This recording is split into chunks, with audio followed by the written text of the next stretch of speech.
Ladies and gentlemen, we are back for another episode of our Glory Hunter season. We are deep into season 4 now. We are just about to wrap up the games in February. We do have a Champions League round of 16 draw, and we have some goals to bring as well. So let's jump into it. So first of all, as you can see, the round of 16 has been drawn for the UEFA Champions League. The first thing we notice is in the first leg we are away to Borussia Dortmund. Obviously, the home leg will be in front of our own fans, which could be a good thing for us to progress. Some tidy games involved here. We have AC Milan versus Arsenal. We have Bayern Munich versus Spurs. We have Liverpool versus Barcelona. Atletico versus Bayer Leverkusen. Probably the real pick of the round. Those games. So it's going to be interesting. We'll just see there's been some fixture rearrangements. We are about to play against Parma in the league. We do have some games we're going to show you as well. First of all, bringing the goals from those. So we'll start at the beginning of the month. We faced Genoa in the league. As you see there, we've come out with a 2-0 victory. Goals from Lautaro Martinez and Evan Ndicka. Evan Ndicka, of course, has been unhappy with his game time. We promised to play him in some more games. That promise is due to expire very soon. He is quite happy because he has played a lot of games.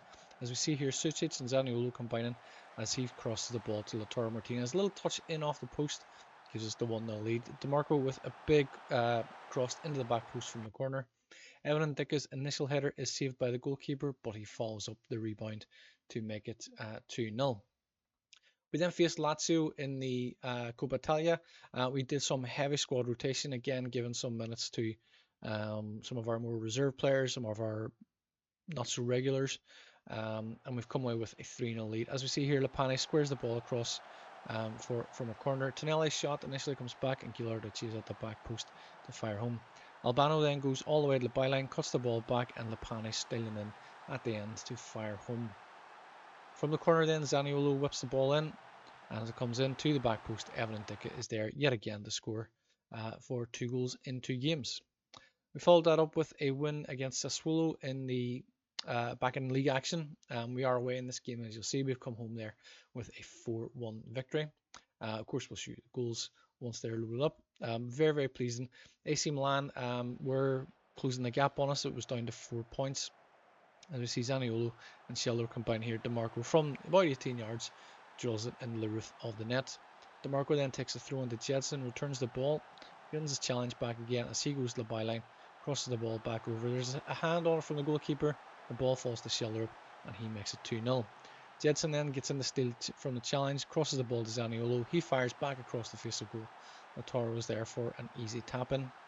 And Alfie Devine and DeMarco combining here right on the 51st minute as DeMarco's shot comes back off the frame of the goal, falls to Scheller and he makes it 4-0. A late consolation goal for Sassuolo. It's a very good through ball to Torzvet and he fires home for 4-1. As you may have noticed there, we do have Alban Lafont in goal. In the game against, I think, was it Genoa, we did lose Owusu Oduro to an injury during that game. He was ruled out for 6 weeks, so he is a bit of a loss. We then faced Udinese, and Udinese were 14th in the league at the time of this game. We rotated the squad a little bit. We brought in some players for some first team minutes. Not a heavy rotation.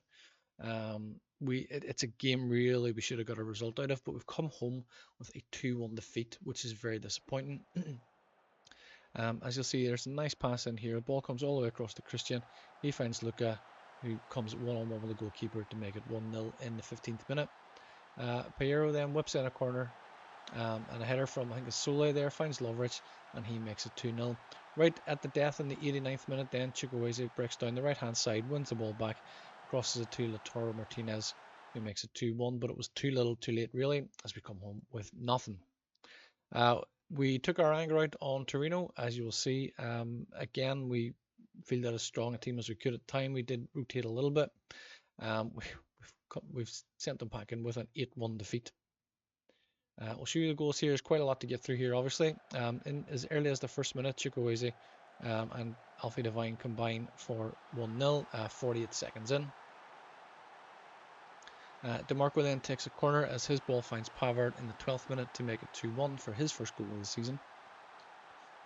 Barella then with a nice run, driving into midfield, finds Chukwueze. He fires low and hard into the far corner a minute later to make it 3-0. We see Barella picks up the loose ball, finds Dumfries. His through pass into Alfie Devine makes it 4-0 in the 27th minute. Evan Ndicka and Lapani combine then to find Alfie Devine, and his pass into the left wing is actually cut out by the defender, who tries to head it back to the goalkeeper, and Lautaro gets on the loose ball. We then have Alfie Devine firing home from the edge of the box after a corner. Barella picking up a loose ball here as he crosses into the back post. Sheldrup is there with a relatively easy header for 7-0. Castellet then whipping in a corner. The ball isn't dealt with properly and it comes to Vlasic. It's a little bit of a scramble and Weissman tucks it home for 7-1. We're not finished here. Sucic breaks down the line, cuts inside the Thuram. His ball across the box finds Barella and he makes it 8-1. Feel a little bit sorry for Torino. Torino should have been a tougher game than Udinese, but we've come away with an 8-1 victory and certainly my highest win in my time at Inter. We then followed that up with a Coppa Italia semi-final first leg at home to Juventus. Again, we were rotating, bringing a lot of youngsters into this game. It's a game that we've already won the competition. It would be nice to win it again, but it's not a priority, so we want to keep our first team players fit for more important games.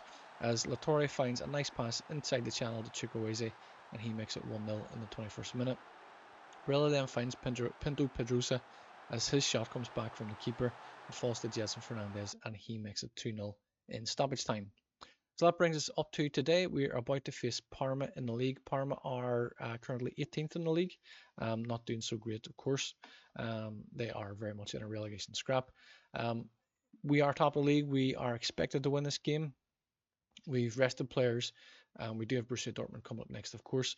We have rested players so we can field our strongest team in this game. After the Salernitano, after the defeat to Udinese, our points gap was cut again. We did find that AC Milan did draw one of their games, so they are now 1 point behind us. We do have this extra game in hand to play now against Parma. So we're hoping to maintain that 4-point gap. And again, as I mentioned in the previous episode, from having a 10-point gap at one stage, it's disappointing that we've let such a big gap go. Osuyodoru is still unfit, so we're bringing in Alban Lafont. We're bringing up one of our youngsters from the under 18s. Zaniolo is still out injured, so we're going to bring in Shimikis on the bench. Alfie Devine is not quite fully fit. Not recommended.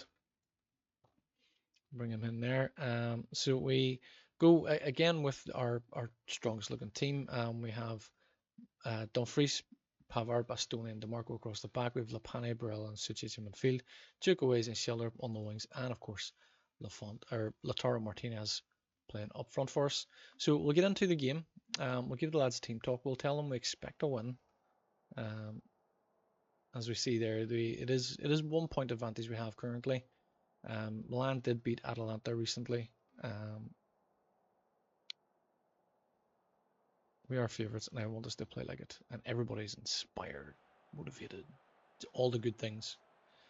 So obviously, yes, we're hoping to continue that points advantage over AC Milan. We do face AC Milan closer towards the end of the season. That could be a 6-pointer. As the game gets underway, there's Sheldrup with a corner. It comes back to Alessandro Bastoni for his first goal of the season. 8 minutes in, and that's a very good start. As we see from the corner, Sheldrup just aims it right into the back post. Bastoni gets above his man. I'm not even sure who that is. Peretz really, he's not going to get to that. It's right in the bottom corner. So a good start. We restore the 4-point advantage as DeMarco taking a corner now from our right hand side. He's looking for somebody at the front post, not sure who that was. Comes back to DeMarco again. Other side to Sucic, is having a go. And Peretz with a very good save there. Sucic hasn't scored in a while for us. He has been very good, but he hasn't scored a goal in a little while. As the corner is cleared, Sucic picks up the loose ball again. Goes all the way down the byline. Big deep cross into, I think it was Dumfries at the back post, but Peretz holds on to it. We see that Roma have lost their game as well, so they're slipping a little bit. As Keita goes back to Del Prado, comes all the way right to Kabore. Back inside to Keita. There's a challenge there from Barella. He misses it. Sucic steals an interception. Finds Shelder, who's got space on the left wing to run into. Cuts the ball back to Barella. Finds DeMarco coming in. He's having a go. DeMarco does like to shoot from distance, and he is pretty good at it. Unlike Pedro Porro. Sucic now finds Lapani. Comes back to Pavard. Finds Bastoni. Looks left for Shelder, but it's come back off his heel there. A little unorthodox looking. Bastoni now finds Lapani. Through ball to Sucic. He's having a go from distance. He's cracked off the crossbar. It's a very good effort from Lukas Sucic. And yes, Roma have lost to Bologna. Napoli have drawn with Fiorentina. Napoli are still down in 10th place in the league. But that defeat will cost Roma because they are now just behind Atalanta, who have a game in hand. They play Juventus in the later kickoff today. Chukwueze not playing great real well. I've got Marcus Thuram. I don't really have an orthodox right winger to bring in. Far from pleased. Let's go with that. Inspired, motivated. That's what we want to see. We want to see them geared up. And again, looking at the heat maps and the passing maps, like we're just camped out in their half. They can't get out of their own half. We are pretty much dominating in there. Chukwueze playing a little better. Lautaro Martinez not having a great game. Might bring him out. Might give him a little bit of a rest too, perhaps. I mean, we're doing okay. We're not doing anything. We're not struggling to anything. The fitness levels are all good. We don't really need, there's no need to make changes right now. The fitness levels are dropping, so we will make some changes. We'll bring Poku in on the left wing. Lautaro Martinez not playing great, and Marcus Thuram is back from his injury, so we'll bring him in. Chukwueze, so I'll put him in there, and where is Tonelli up front? So we'll bring in, we'll make 3 changes in attack. We'll just keep a little eye on the fitness levels elsewhere. Let's change up to go very attacking. I want some more goals. I want on the watch, a bit of excitement. Barella is struggling, so we'll maybe bring him out for Jedson. And DeMarco is struggling, so we'll maybe bring him out for Albano. Or Evan Ndicka. We'll put Ndicka in because he wants game time. And he played quite a bit for us. I mean, this is quite possibly one of the worst games I've watched in a long time. There's been little to no highlights at all. As the ball comes here to Bazir, there's a steal there from Tonelli. Finds Thuram, moves on his left, back to Poku. Tonelli. The 3 attackers combining very well there, but Tonelli's shot goes wide. Come home with a 1-0 win. We didn't play well, but I'm happy with the result. Absolutely. So we maintain the 4-point advantage at the end of February. We are top of the league still. It's a good little run of results we're putting together here. Inter secure victory. Bastoni, star player, absolutely. So it's been we've been on a very good run through January and February, apart from the 2 defeats, the 2 surprising defeats. But we can only look forward. Coming up, we have Champions League round of 16 against Dortmund. We have Lecce, Cremonese, and Napoli in Serie A. Looking towards more towards the end of the season, we have Milan, Juventus, the second leg against Juventus, and then Roma and Atalanta coming up in April and May. So it's going to be a bit of a tough run towards the end of the season. We do need to get the wins. Certainly Lecce, Cremonese, probably Napoli, Sampdoria, Hellas Verona. We need to win those games to give us to put us in a good position to potentially go on and win Serie A this season. That is it for this episode. I do hope you've enjoyed it. We will be back in the next one. Until then, thank you and take care. Thank you for watching this video. I do hope you've enjoyed it. Please remember to subscribe to the channel. It helps us to grow and helps us to bring you more videos like this. Please also leave a like and share the video as well. And please do leave a comment. We would love to hear your feedback also. That's it for now. You can watch one of these recommended videos, but we will see you in the next one. Until then, thank you and take care.